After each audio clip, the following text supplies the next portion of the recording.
سوال یہ ہمارے پاس خالد صاحب کا ہے، کینیڈا سے، انہوں نے یہ پوچھا ہے۔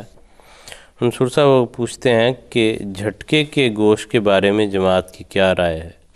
یعنی جس میں جانور کا سر یکدم سر سے جدا کر دیا جاتا ہے،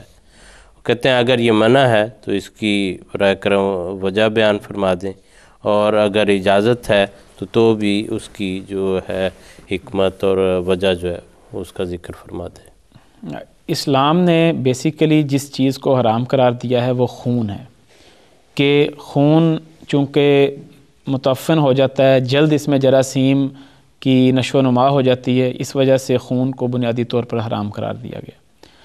اور اسلام کا نظریہ یہ ہے کہ خون جسم کے اندر سے، جانور کے جسم کے اندر سے سارے کا سارا نکل جائے۔ اس کے لیے یہ طریق جاری کیا گیا ہے کہ گردن کی طرف سے ذبح کیا جاتا ہے، اور ساری گردن نہیں کاٹی جاتی بلکہ کچھ حصہ رہ جاتا ہے تو اس کو چھوڑ دیا جاتا ہے تاکہ دماغ کا جسم کے ساتھ رابطہ برقرار رہے۔ جو اسپائنل کورڈ ہے، جس کو حرام مغز بھی کہتے ہیں، اس کو نہیں کاٹا جاتا۔ اس کے نتیجے میں یہ ہوتا ہے کہ خون کا جو دماغ ہے وہ آرڈر دیتا ہے جسم کو کہ خون سارا جسم سے نکل جائے، اور اس طرح آہستہ آہستہ سارا خون نکل جاتا ہے۔ تو جو جھٹکا ہے اس میں یہ ہوتا ہے کہ ایک ہی مرتبہ گردن کو الگ کر دیا جاتا ہے، اور اس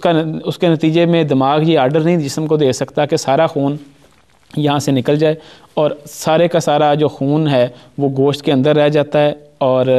گوشت، اور میڈیکل سائنس بھی آج یہ کہتی ہے کہ گوشت خراب ہو جاتا ہے، اور ایسا گوشت صحت مند گوشت شمار نہیں ہوتا۔ تو اس وجہ سے اسلام نے اس طریق کو جاری کیا۔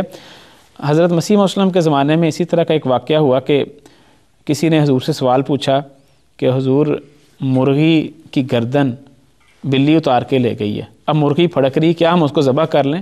تو حضور نے فرمایا یہ کون سا قیاس ہے، یہ ایسا کوئی قیاس اس کی اجازت نہیں دیتا ہے اسلام کہ آپ دو چار آنے کی خاطر اپنے ایمان کو ضائع کر لیں۔ تو جب گردن اتار کے لے گئی ہے تو خون وہ جھٹکے کی صورت کیفیت پیدا ہو گئی، اور دماغ کا جسم کے ساتھ رابطہ منقطع ہو گیا، جس کے نتیجے میں ہم یہ نہیں کہہ سکتے کہ وہ حلال ہے۔ تو اس وجہ سے وہ درست نہیں ہے۔ اور حضرت مسلم اور رضی اللہ تعالیٰ عنہ کا ایک حوالہ میں پڑھتا ہوں، حضور فرماتے ہیں کہ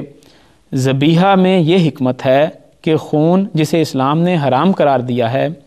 اور جس میں زہر ہوتا ہے ذبح کرنے سے نکل جاتا ہے، لیکن جھٹکا کرنے کی صورت میں خون جسم کے اندر ہی رہتا ہے، ورنہ اسلام کو اس سے کیا کہ جانور کو گلے سے ذبح کیا جائے یا گردن سے کاٹا جائے۔ تو بنیادی طور پہ وہی بات ہے کہ خون چونکہ متعفن ہو جاتا ہے اور گوشت کو خراب کرتا ہے، اس وجہ سے خون نکالنے کے لیے یہ انتظام کیا گیا، اور جھٹکے کی صورت میں ایسا نہیں ہوتا۔ جی ٹھیک ہے جی۔